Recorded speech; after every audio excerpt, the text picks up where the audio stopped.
Hello students. तो last class में हम लोगों ने एक नया चैप्टर स्टार्ट किया था स्ट्रेट लाइन, और हम लोगों ने लास्ट क्लास में कुछ बेसिक बातें स्ट्रेट लाइन के बारे में कर लिया था। हम लोगों ने बेसिक इंट्रोडक्शन पार्ट कवर कर लिया था, और हम लोग लास्ट क्लास में slope of A line last topic अपना यही पढ़ रहे थे। तो आज हम लोग को जो पढ़ना है condition of parallelism and perpendicularity पढ़ना है, लेकिन उसके पहले हम लोग फार्मूला डिराइव कर लेते हैं। अगर हम लोग को कोई भी दो पॉइंट्स दे रखे हैं तो उसका स्लोप हम लोग कैसे निकालते हैं, हम लोग एक बार ये सीख लेंगे। कोई भी आपको दो पॉइंट्स दे रखे हैं, मान लीजिए ए क्वाड्रेंट दे रखा है x1, y1, बी दे रखा है आपको x2, y2, दो पॉइंट दे रखे हैं, और हम लोग का स्लोप का फार्मूला एक बार डिराइव कर लेते हैं। फिर उसके बाद हम लोग पैरेलल और परपेंडिकुलर का कंडीशन देख लेंगे। चलिए, मान लीजिए आपको समथिंग हाउ ये दे रखा है आपको, यहाँ पे आप कोई से भी पॉइंट बोल दीजिए। मैं इसको बोल दे रहा हूँ ए, इसको बोल दे रहा हूँ बी। ए को मैं बोल दे रहा हूँ x1, y1, और बी को मैं बोल दे रहा हूँ x2, y2। ध्यान से समझिएगा, x2, y2 ये आपका ए है और ये आपका बी पॉइंट है। अब हम लोग को डिराइव करना है स्लोप। स्लोप क्या होता है, हम लोगों ने लास्ट क्लास में देखा था एम क्या होता है आपका tan थीटा, और थीटा आपका कौन सा इंक्लिनेशन एंगल होता था, पॉजिटिव एक्स डायरेक्शन से हम लोग एंटी क्लॉकवाइज चलते थे, जो मिलता था वो अपना क्या होता था, tan थीटा होता था। चलिए, फिर हम लोग पहले एक्स एक्सिस और वाई एक्सिस ड्रॉ कर लेते हैं। चलिए, इसी में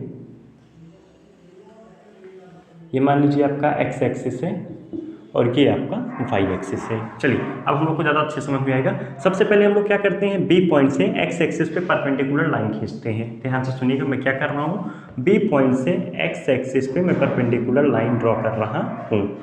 फिर उसके बाद मैं इसको नाम दे देता हूँ। चलिए, मान लीजिए ए बी सी दे देता हूँ, इसको मैं सी बोल दिए इस पॉइंट को। फिर उसके बाद मैं ए से बी सी पे परपेंडिकुलर ड्रॉ करता हूँ, ए से बी सी पे परपेंडिकुलर ड्रॉ करता हूँ, और इसको मैं मान लीजिए चलिए एम बोल देता हूँ, एम। अब अपने को क्या निकालना है, ए बी स्लोप निकालना है। स्लोप आपका क्या है, इस लाइन का ये एंगल हुआ, तो ये आपका थीटा हो जाएगा। अगर ये आपका थीटा है, ध्यान से देखिए, अगर ये वाला एंगल आपका थीटा है, ये वाला एंगल क्या होगा, ये भी थीटा होगा आपका। मेरे हिसाब से सबको क्लियर हो रहा है। अगर आपका ये थीटा है तो ये वाला एंगल भी कितना होगा, थीटा ही होगा। अब आपका स्लोप क्या होता है, tan थीटा होता है। तो tan थीटा इस केस में आपका क्या होगा, परपेंडिकुलर अपॉन बेस। ध्यान से सुनिएगा, tan थीटा आपका क्या होगा, परपेंडिकुलर अपॉन बेस। जिनको डेरिवेशन समझ में आता है बहुत अच्छी बात है, जिनको नहीं समझ में आएगा मैं फिर से बोलूँगा, फार्मूला रख लेना, काम हो जाएगा। चलिए देखिए, tan थीटा क्या है, परपेंडिकुलर अपॉन बेस। तो tan theta is equal to, मैं डायरेक्ट लिखता हूँ, tan theta is equal to, ये कंस्ट्रक्शन वाला पार्ट आप लोग मेरे हिसाब समझ गए होंगे। बी से मैंने एक्स एक्सिस पे परपेंडिकुलर खींचा, फिर उसके बाद ए से मैंने बी सी पे परपेंडिकुलर ड्रॉ किया। फिर उसके बाद ये एंगल आपका स्लोप क्या होता है, थीटा, tan थीटा। तो ये थीटा था तो ये कितना हो गया, थीटा। तो tan थीटा आपका क्या होगा, इस ट्राइंगल में देखिए, in triangle A B M, मैं लिख दे रहा हूँ, in triangle A B M, tan theta is equal to आपका कितना होगा, perpendicular B M upon base. Base कितना है, A M, B M upon A M, tan theta हो गया। अब आपका बी एम कितना होगा, ये ध्यान से देखिए, ये कोऑर्डिनेट कितना है आपका, x1, y1, मीन्स ये वाली डिस्टेंस आपकी है y1, और ये कोऑर्डिनेट है आपका x2, y2। तो यहाँ से लेके यहाँ तक का डिस्टेंस पूरा कितना है, y2। ये पूरा डिस्टेंस आपका कितना है, मैं यहाँ लिख दे रहा हूँ, ये पूरा डिस्टेंस आपका कितना है, y2। ये पूरा डिस्टेंस है आपका y2। तो ये bm डिस्टेंस कितना हो जाएगा, y2 माइनस y1। तो bm आपका कितना हो जाएगा, y2 माइनस y1। मेरे हिसाब से सबको क्लियर है, ये y1 है, ये पूरा y2 है bc, तो bm कितना हो जाएगा, y2 माइनस y1। चलिए, अब हम लोग am निकालते हैं इसी तरह। यहाँ तक आपका कोऑर्डिनेट कितना है, x1, ये आपका x1 है, यहाँ तक पूरा आपका कितना है, x2। तो ये वाला डिस्टेंस कितना हो जाएगा, x2 माइनस x1। am कितना हो जाएगा, x2 माइनस x1। ये आपका bm क्या है, परपेंडिकुलर, am क्या है, बेस। तो tan थीटा कितना आ गया, tan theta is equal to y2 minus y1 upon x2 minus x1। तो tan थीटा आपको दो पॉइंट दे रखा था, x1, y1 और x2, y2। तो tan थीटा ही आपका क्या होता है, m। ये कितना है आपका, y2 minus y1 upon x2 minus x1। यही आपका होता है, अगर दो पॉइंट्स आपको दे रखा है, स्लोप निकालना है, तो आप लोग कैसे निकालेंगे, y2 minus y1 upon x2 minus x1। मान लीजिए हम लोग एक छोटा सा क्वेश्चन लेते हैं। मान लीजिए यहाँ आपका पॉइंट है 3, 4, और ये आपका पॉइंट है 2, 3। अगर आपसे स्लोप पूछ रहा है, आप क्या करेंगे, y2 minus y1 upon x2 minus x1। तो तो कितना हो जाएगा 4 - 3 अपॉन 3 - 2। तो ये कितना आ गया 4 - 3 1, 3 - 2 1, तो स्लोप कितना आ गया 1। मेरे हिसाब से सबको क्लियर है स्लोप, ये क्लियरिटी सबको हुई होगी मेरे हिसाब से, किसी को कोई प्रॉब्लम नहीं हुआ होगा। अब इसी में आप लोग ध्यान से देखिए tan थीटा इक्वल टू कितना आया है y2 - y1 upon x2 - x1। अब आप लोग सोचिए अगर y2 इक्वल टू y1 हो जाए, अगर y1 इक्वल टू y2 हो जाए तो क्या होगा। अगर आपका y1 इक्वल टू y2 हो जाता है तो ये आपका 0 हो जाएगा। क्यों? क्योंकि y1 y2 इक्वल हो गए, जब दोनों को हम सब्ट्रैक्ट करेंगे क्या मिल जाएगा ऊपर डिनोमिनेटर में 0, 0 अपॉन समथिंग कितना हो जाएगा 0, तो स्लोप कितना मिल गया 0। tan थीटा 0 कब होता है, जब थीटा 0 होता है। अब सोच के देखिए थीटा 0 कब होता है, थीटा 0 कब होता, जब लाइन आपका x एक्सिस के पैरेलल होता। जब आपका लाइन x एक्सिस के पैरेलल होगा थीटा कितना होगा 0 होगा। मेरे हिसाब से सबको पता होगा। अगर मैं आपसे इस लाइन का स्लोप पूछूं तो कितना बोलोगे आप लोग 0। x एक्सिस के ये पैरेलल है, इसको मैं बोल रहा हूँ x एक्सिस के पैरेलल है, तो कितना थीटा होगा 0 होगा। x एक्सिस पे ही आप लोग इसको ऐसे समझिए, इस लाइन को मैं पकड़ के इस पे ले आया, x एक्सिस पे लाई कर जाएगा, तो थीटा कितना होगा 0। सेकंड कंडीशन आप लोग ऐसे सोचिए, if x1 is equal to x2, if x1 is equal to x2, तो डिनोमिनेटर 0 हो जाएगा। उस केस में क्या हो जाएगा नॉट डिफाइन। और tan थीटा नॉट डिफाइन कब होता है, थीटा इज इक्वल टू 90 पे, थीटा इज इक्वल टू 90 पे। थीटा आपका ये 90 कब होता, आप इसको परपेंडिकुलर कर दीजिए, आप इसको परपेंडिकुलर कर दीजिए, तो परपेंडिकुलर केस में थीटा कितना हो जाएगा 90, नॉट डिफाइन हो जाएगा। मेरे हिसाब से मैं क्या समझाना चाह रहा हूँ सबको क्लियर हो रहा है। अगर y1 is equal to y2 हो जाएगा, अगर y1 is equal to y2 हो जाएगा तो आपका लाइन x एक्सिस के पैरेलल रहेगा, और अगर x1 is equal to x2 हो जाएगा तो लाइन आपका x एक्सिस पे परपेंडिकुलर रहेगा। मेरे हिसाब से इतनी बातें सबको क्लियर है। आप लोगों को जो कुछ भी समझ में आया हो अपने लैंग्वेज हिंदी इंग्लिश उर्दू में लिख लीजिए, बाकी हम लोग परपेंडिकुलर और पैरेलल का केस देख लेते हैं। तो मेरे हिसाब से स्लोप ऑफ ए लाइन का जो डेरिवेशन हम लोगों ने अभी किया वो सबको क्लियर होगा। अब हम लोग पढ़ेंगे कुछ कंडीशंस जो कि आपके पैरेलल और परपेंडिकुलर लाइंस के लिए होते हैं। सबसे पहले हम लोग पैरेलल लाइंस के लिए कंडीशन देख लेते हैं। आपके दो या दो से ज़्यादा लाइंस कब पैरेलल होंगे हम लोग उनका कंडीशन देख लेते हैं, फिर उसके बाद हम लोग परपेंडिकुलर का कंडीशन देखेंगे। मान लीजिए आपके कोई भी दो लाइन्स हैं,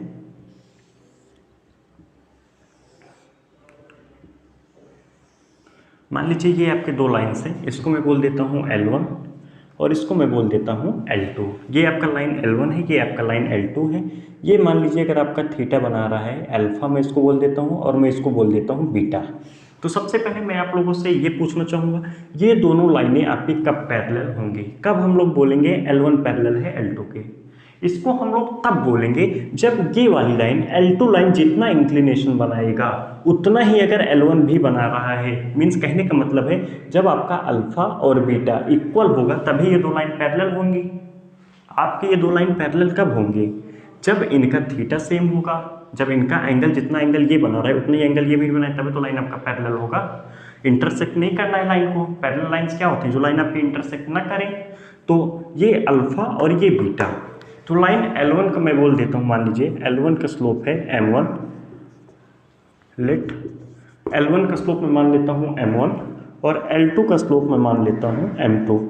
तो M1 इज इक्वल टू कितना हो जाएगा, M1 इज इक्वल टू कितना हो जाएगा tan बीटा, स्लोप है M1 इज इक्वल टू कितना हो जाएगा tan beta. M2 is equal to कितना हो जाएगा, M2 is equal to tan alpha. और ये लाइन आपकी पैरेलल कब होंगी, जब alpha is equal to beta होगा। मेरे हिसाब से सबको क्लियर हो रहा है। ये दोनों लाइनें आपकी पैरेलल कब होंगी, जब आपका alpha is equal to beta होगा। अगर alpha is equal to beta है तो क्या हम लोग यहाँ से tan alpha is equal to tan beta बोल सकते हैं। दोनों तरफ हमने tan ले लिया, tan alpha is equal to tan beta. tan alpha आपका कितना है M2, tan बीटा कितना है आपका M1। तो पैरेलल लाइन का कंडीशन क्या आ गया, M1 is equal to M2। यही आप लोगों को याद रखना है। आपके दो लाइन्स तभी पैरेलल होंगे जब उनका slope that is M1 is equal to M2 होगा। जब उनका स्लोप इक्वल होगा M1 is equal to M2 तभी आपका लाइन क्या होगा, पैरेलल होगा। दो लाइंस आपके तभी पैरेलल होंगे जब M1 is equal to M2 होगा। जब उनका स्लोप इक्वल होगा आपके लाइन तभी पैरेलल होंगे, अदरवाइज पैरेलल नहीं होंगे। मेरे हिसाब से सबको क्लियरिटी है। कंडीशन ऑफ पैरेलल लाइंस, दो लाइंस आपके कब पैरेलल होंगे, जब m1 is equal to m2 होगा। ये पूरी कहानी समझ में आई हो या ना आई हो, आप लोग जो मेन है इसको आप लोग समझ लीजिए। दो लाइंस तभी पैरेलल होंगे जब m1 is equal to m2 होगा। चलिए अब हम लोग कंडीशन फॉर परपेंडिकुलर लाइंस देख लेते हैं। तो जैसे अभी हम लोगों ने कंडीशन देखा पैरेलल लाइंस के लिए, पैरेलल लाइंस के लिए कंडीशन क्या आता है, m1 is equal to m2। अब ऐसे ही हम लोग देखेंगे परपेंडिकुलर लाइंस के लिए क्या कंडीशन आता है। चलिए हम लोग देख लेते हैं, 2 मिनट लगेगा। मान लीजिए आपके दो लाइंस हैं, कोई भी आपके दो लाइंस हैं। मान लीजिए मैं समथिंग हाउ ऐसे ड्रा करता हूँ आपका लाइन, और ये आपके कैसे हैं, परपेंडिकुलर लाइंस हैं। ये आपके कैसे हैं, परपेंडिकुलर लाइंस हैं। इसको मैं बोल देता हूँ L1 और इसको मैं बोल देता हूँ L2। चलिए L1 का स्लोप मैं बोल देता हूँ जो एंगल बना रहा है अल्फा, और L2 जो बना रहा है मैं इसको बोल देता हूँ बीटा। और L1 का स्लोप मैं लेट कर लेता हूँ, let slope of L1 is m1 and the slope of L2 is m2। यहाँ तक किसी को कोई डाउट नहीं होगा। L1 का स्लोप हमने क्या एज्यूम किया, m1, L2 का स्लोप हमने क्या एज्यूम किया, m2। तो L1 हमने एंगल कितना माना हुआ है, अल्फा माना हुआ है। तो m1 इज इक्वल टू कितना हो जाएगा, m1 इज इक्वल टू कितना हो जाएगा, tan अल्फा। मेरे हिसाब से सबको क्लियर है, m1 इज इक्वल टू कितना हो जाएगा, tan alpha. m2 is equal to कितना हो जाएगा, m2 is equal to tan beta. Slope यही तो होता है positive direction of X axis से एंटी क्लॉकवाइज डायरेक्शन। तो tan अल्फा tan बीटा हो गया, यहाँ तक किसी को कोई डाउट नहीं होगा। अब आप लोग ध्यान से देखिए, alpha is equal to beta plus 90 में लिख दूँ, alpha is equal to beta plus 90 में लिख दूँ। किसी को यहाँ पे कोई डाउट तो नहीं है, alpha is equal to beta plus 90। चलिए मैं बता देता हूँ, 1 मिनट। अगर ये एंगल आपका 90 है तो ये एंगल कितना होगा, वर्टिकली अपोजिट से 90 डिग्री होगा। ये भी 90 होंगे, ये भी 90 होंगे। क्यों, क्योंकि 360 बनना है। ये 90 है था तो ये भी कितना हो गया, 90। अगर ये अल्फा है तो ये कितना होगा, 180 माइनस अल्फा। अगर ये अल्फा है तो ये कितना होगा, 180 माइनस अल्फा। और ट्राइंगल का सम कितना होना चाहिए, 180। तो 90 plus beta plus 180 minus alpha is equal to 180 degree. तो 180 से 180 क्या हो जाएगा, कैंसिल हो जाएगा। अल्फा हम लोग उधर ले जाएंगे तो क्या मिल जाएगा, alpha is equal to beta plus 90। यही तो बोल रहा था, alpha is equal to beta plus 90। मेरे साथ सबको क्लियर है, alpha is equal to beta plus 90। हम लोग दोनों तरफ 10 ले लेते हैं तो कितना मिल जाएगा, tan alpha is equal to tan 90 plus beta. ऐसे लिख दूँ, tan alpha is equal to tan 90 plus beta. किसी को यहाँ पे कोई doubt, tan alpha is equal to tan 90 plus beta. तो tan अल्फा आपका कितना है, ध्यान से देखिए, m1। tan 90 प्लस बीटा कितना होगा, माइनस कॉट बीटा लिख दो, माइनस कॉट बीटा। अब ध्यान से देखिए, अगर tan बीटा m2 है, tan बीटा m2 है तो कॉट बीटा कितना होगा, 1/m2। कॉट बीटा कितना होगा, 1/m2। तो m1 is equal to minus of 1/m2। m2 को मैं इधर मल्टीप्लाई कर दूं, m2 को अगर मैं इधर मल्टीप्लाई कर दूंगा तो क्या मिल जाएगा, m1 m2 is equal to -1। यही कंडीशन होता है आपका परपेंडिकुलर लाइंस के लिए। दो लाइंस आपके तभी परपेंडिकुलर होंगे जब m1 m2 is equal to -1 होगा। मेरे हिसाब से सबको क्लियर होगा, किसी को कोई डाउट नहीं होगा। मैंने अपनी तरफ से पूरी समझाने की कोशिश की है। अगर किसी को भी कहीं पे भी थोड़ा सा भी डाउट होता है, आप कमेंट बॉक्स में तुरंत लिखिए, आपको रिप्लाई बहुत जल्द मिलेगा, आपको सोल्यूशन मिल जाएगा। मेरे हिसाब से यहाँ तक बातें सबको क्लियर है। m1 m2 is equal to -1, यही कंडीशन होती है आपकी परपेंडिकुलर के लिए। इसका स्लोप हमने माना था m1, इसका माना था m2। जब दोनों का प्रोडक्ट -1 आएगा तब हम लोग इस कंडीशन में बोलेंगे दोनों लाइन्स आपके कैसे हैं, परपेंडिकुलर। चलिए मैं आप लोग को एक बार शॉर्ट में बता देता हूँ। आपके दो लाइन्स पैरेलल तब होंगे जब m1 is equal to m2 होगा, और दो लाइन्स आपके परपेंडिकुलर तब होंगे जब m1 m2 is equal to -1 होगा। m1 is equal to m2 ये पैरेलल के लिए है, m1 m2 is equal to -1 ये परपेंडिकुलर के लिए है। मेरे हिसाब से सबको क्लियर होगा यहाँ तक बातें। आपको जो कुछ भी लिखना है आप लोग अपनी लैंग्वेज में लिख लीजिए। अब स्लोप पे हम लोग एक छोटा सा क्वेश्चन करते हैं, फिर उसके बाद लेक्चर को खत्म करेंगे। तो हम लोग अभी एक छोटा सा क्वेश्चन लेते हैं। इससे हम लोग को जो अभी हम लोगों ने स्लोप का फॉर्मूला डिराइव किया था y2 minus y1 upon x2 minus x1, हम लोग सीखेंगे उसको अप्लाई कैसे करते हैं। बाकी आप लोग परेशान नहीं होंगे, नेक्स्ट टर्न पे हम लोग पूरा क्वेश्चन प्रैक्टिस ही करेंगे, फुल क्वेश्चन प्रैक्टिस, पूरा लेक्चर क्वेश्चन प्रैक्टिस करेंगे, तो हम लोगों को क्लियरिटी होगा। हम लोग देखेंगे पैरेलल का कंडीशन जो डिराइव किया, परपेंडिकुलर का भी जो डिराइव किया, हम लोग जब क्वेश्चन प्रैक्टिस करेंगे तो वो सब अपने आप क्लियर हो जाएंगे।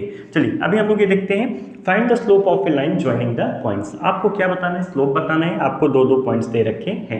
अगर हमको 2 पॉइंट्स दे रखा है तो हम लोग लाइन के बारे में सब कुछ बता सकते हैं, उस लाइन की इक्वेशन लिख सकते हैं, हम लोग आगे देखेंगे, स्लोप बता सकते हैं, अभी हम देखेंगे, हम लोग अभी देखेंगे। बाकी चलिए फिर देखते हैं स्लोप आपका क्या होता था। m आपसे पूछा है, m is equal to y2 minus y1 upon x2 minus x1। तो सीधा सीधा अप्लाई करना है, कुछ नहीं है। m is equal to y2 कितना है 3 minus 4 upon x2 minus x1। ये सबको मेरे हिसाब से क्लियर होगा। x1 कामा y1 होता है, ये x2 कामा y2 होता था अपने फार्मूले में।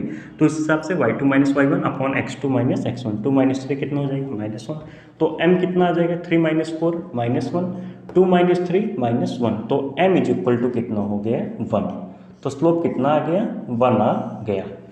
चलिए दूसरे कंडीशन में हम लोग देखते हैं। दूसरे कंडीशन में अगर आप लोग ध्यान से देखें तो x1 -2 है, x2 भी आपका कितना है -2 है। तो x1 is equal to x2 हो रहा है। इस कंडीशन में अगर आपका x1 और x2 इक्वल है तो मेरे हिसाब से सबको क्लियर हो रहा है, डिनोमिनेटर 0 बनने वाला है और स्लोप आपका क्या हो जाएगा, नॉट डिफाइन हो जाएगा। तो m is equal to y2 minus y1 upon x2 minus x1। तो x1 is equal to x2 है, मेरे हिसाब से सबको दिख रहा है। तो डिनोमिनेटर क्या हो जाएगा 0 हो जाएगा और स्लोप आपका नॉट डिफाइन होगा। मेरे हिसाब से सबको क्लियर है। अगर आप इसका फिगर ड्रॉ करने की कोशिश करेंगे तो आपको परपेंडिकुलर लाइन मिलेगा। क्यों? क्योंकि आपका x1 और x2 सेम लाइन में लाई करेंगे। चलिए अब थर्ड वाले केस में हम लोग देखते हैं। थर्ड वाले केस में आप लोग देखिए तो y1 is equal to y2 है, y1 is equal to y2 है, तो न्यूमरेटर 0 होने वाला है। न्यूमरेटर 0 होगा तो मीन्स आपका स्लोप क्या हो जाएगा 0 हो जाएगा। मीन्स आपको x एक्सिस के पैरेलल लाइंस मिलेंगे। क्यों? क्योंकि आपका y सेम है, 4,3 यहाँ पे लाई करेगा, मान लीजिए 4,3 -8,3 मान लीजिए यहाँ लाई करेगा। तो आपका y तो सेम है ना 3 3, तो लाइन कैसा होगा, पैरेलल हो जाएगा। चलिए स्लोप हम लोग एक बार लिख लेते हैं फार्मूले से। Sorry, m is equal to y2 minus y1 upon x2 minus x1। तो y1 y2 आपके कैसे हैं, इक्वल है, रख दीजिए फार्मूले में। m is equal to 3 minus 3 upon -8 -4। तो m इज इक्वल टू कितना मिल गया 0 अपॉन -12, कितना आ गया 0 आ गया। m is equal to 0 means line आपके x एक्सिस के पैरेलल होगा।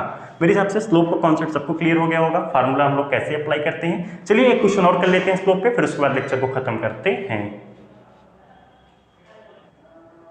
तो अब हम लोग डिस्कस करते हैं एग्जांपल नंबर 2। एग्जांपल नंबर 2 में हम लोग किसका स्लोप निकालना है, स्लोप ही निकालना है। Find the slope of joining the points. ए आपको क्या दे रखा है, 8t1 स्क्वायर 281 एंड बी कितना दे रखा है 8t2 स्क्वायर 282। आपको कुछ भी दे रखा हो कॉन्सेप्ट वही लगाना है, कॉन्सेप्ट में कोई चेंज नहीं होगा। y2 minus y1 upon x2 minus x1, बस वही सॉल्व करना है। बाकी उसके बाद आपका जो भी बने, कॉमन निकल रहा है कॉमन लीजिए। अभी यहाँ पे ट्रिग्नोमेट्रिक दे देता तो भी कोई प्रॉब्लम नहीं, तो ट्रिग्नोमेट्रिक बनता, फिर आप ट्रिग्नोमेट्रिक सॉल्व करते।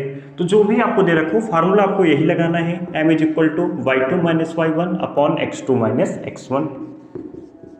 तो चलिए देखिए y2 कितना है आपका 2a/t2 माइनस y1 कितना है 2a/t1 अपॉन x2 कितना है a/t2 स्क्वायर माइनस x1 कितना है a/t1 स्क्वायर। अब आप लोग ध्यान से देखिए, ऊपर से 2a कॉमन निकल रहा है तो 2a मैं कॉमन ले लेता हूँ, 2a मैंने कॉमन ले लिया, ऊपर क्या बचा t2 माइनस t1। अब नीचे देखिए a कॉमन निकल रहा है, मैंने a कॉमन ले लिया, तो ये क्या बचेगा t2 square minus t1 square. तो मैं इसको ऐसे लिखता हूँ t2 minus t1, t2 plus t1। मेरे हिसाब से यहाँ तक बातें सबको क्लियर होंगी। a से a कैंसिल हो जाएगा, t2 माइनस t1 से t2 माइनस t1 निपट जाएगा, क्या बचेगा 2 upon t1 plus t2, 2 upon t1 plus t2। तो आपका m कितना आ गया 2 upon t1 plus t2। Solve करने पे आपको ये मिल गया, तो आपका m स्लोप कितना हो जाएगा 2 अपॉन t1 प्लस t2। अब यहाँ पे कॉन्सेप्ट में और ज़्यादा चेंज करके ट्रिग्नोमेट्री दे देगा, साइन कॉस कर देगा, कॉस साइन कर देगा। कुछ भी कर दे, टेन कॉट इनवर्स कर दे, कुछ भी कर दे, अगर आपको कॉन्सेप्ट से क्लियरिटी है तो आप लोग निकाल ले जाएंगे। m is equal to y2 minus y1 upon x2 minus x1। मेरे हिसाब से सबको क्लियर हो चुका है फार्मूला हम लोग कैसे अप्लाई करते हैं। बाकी आप लोग और क्वेश्चंस लगाइएगा। नेक्स्ट क्लास में हम लोग कुछ अच्छे अच्छे क्वेश्चंस प्रैक्टिस करेंगे। स्लोप ऑफ पॉइंट्स में आपको प्रॉब्लम नहीं होनी चाहिए। नेक्स्ट क्लास में हम लोग थोड़े हाई लेवल्स की प्रॉब्लम प्रैक्टिस करेंगे। चलिए फिर मिलते हैं नेक्स्ट क्लास में। Okay, thank you class.